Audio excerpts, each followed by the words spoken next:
Hello everyone, welcome to my channel. In this video today we will make this gingerbread man, and the pattern on the arm and the leg are the same. You just need to add one more run for the leg, and it's very easy to follow, so let's get started. For round 1 we will do a magic ring, chain of 1 and 6 single crochet inside the ring.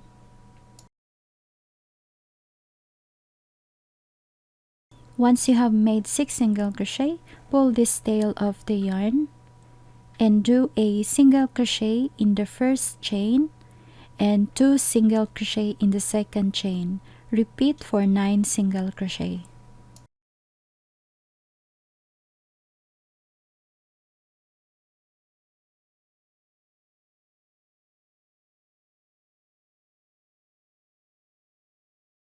Once you have made 9 single crochet, repeat 9 single crochet for 5 rounds. And for the arm, just do 4 rounds of 9 single crochet. This is what it looked like on the 5 rounds of 9 single crochet. And this round we will attach the leg.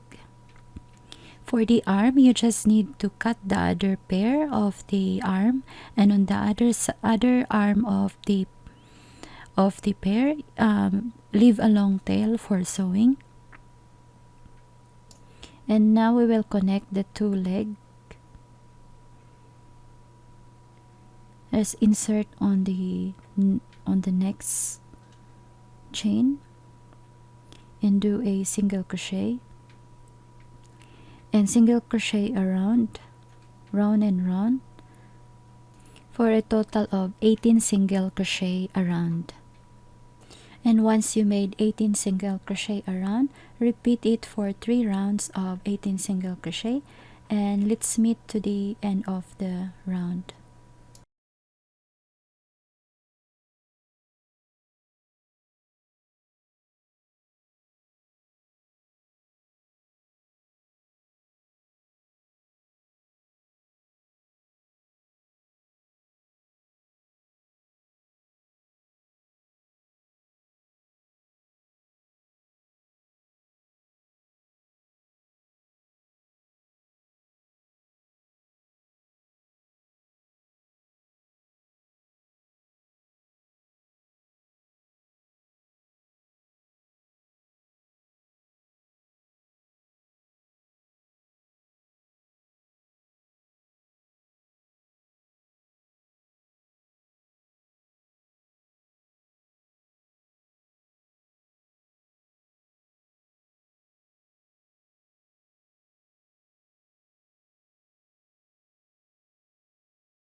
And this is how it looked after the 3 rounds of 18 single crochet.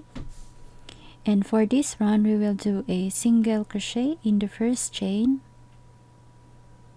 Mark your first stitch and decrease in the next. Repeat single crochet and decrease around, and let's meet again to the end of the round.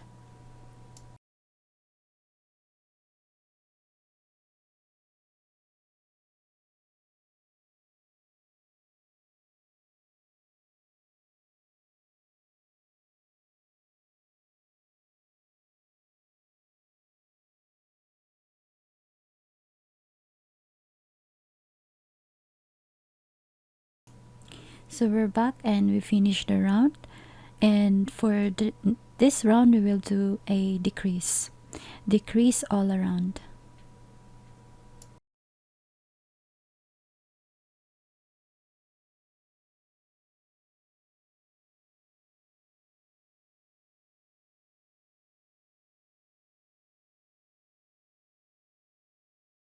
So we finished the decrease, and for this round we will do a 2 single crochet in each of the chain around.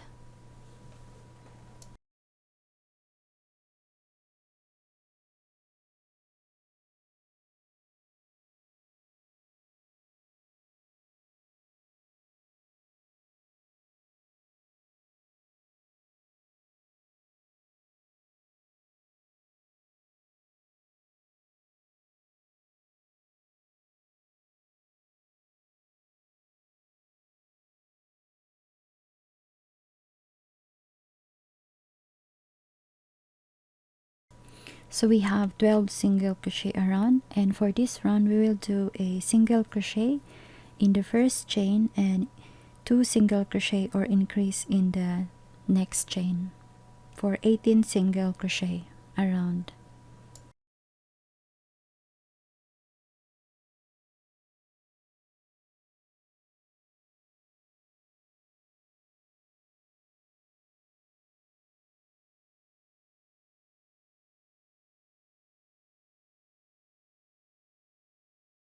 So we have 18 single crochet around, and for this round just repeat one more round of 18 single crochet.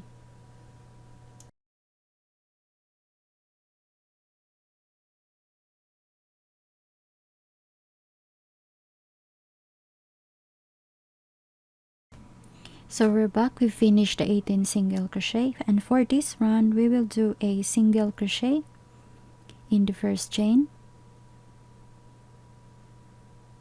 and mark your first stitch and decrease in the next.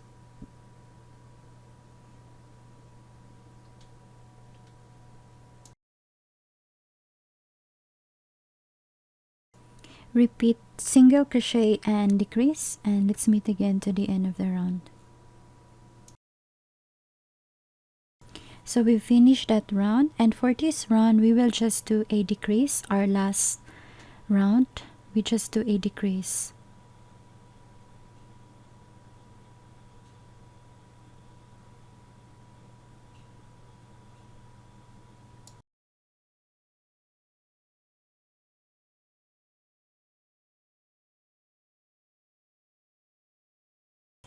And we're back, we finished the decrease, and now we will cut the yarn. Cut the yarn and grab your darning needle and just insert the darning needle on each of the chain.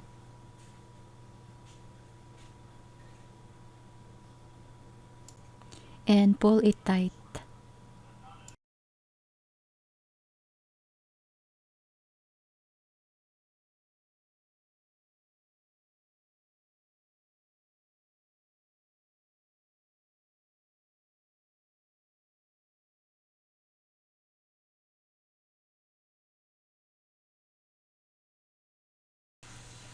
And now we will attach the arm on each side.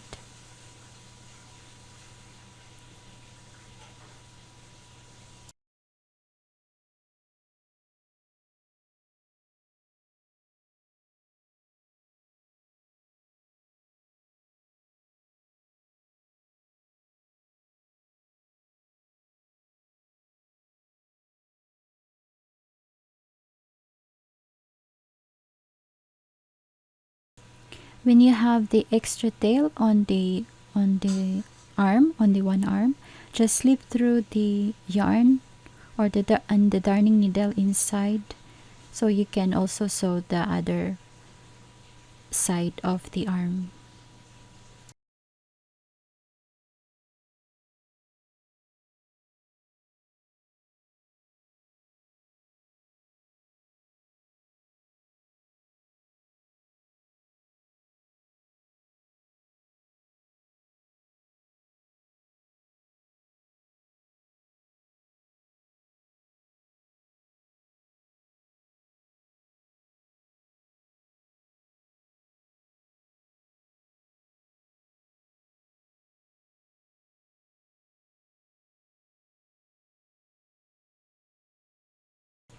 And now we will attach the white yarn, and it's very easy. You just need to do a zigzag on the white color.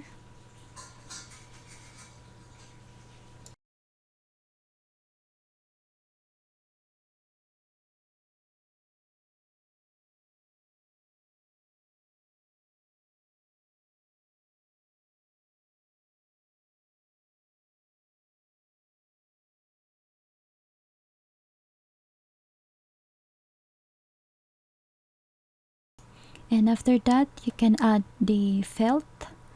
You can just cut the felt on the sizes of the eyes and the mouth.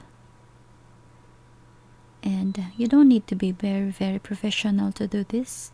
You can just form a circle for the eye and the mouth and the thigh, and in the bottom on the middle, just cut the felt, and you can do it alone. Just cut it nicely, and after that everything is done.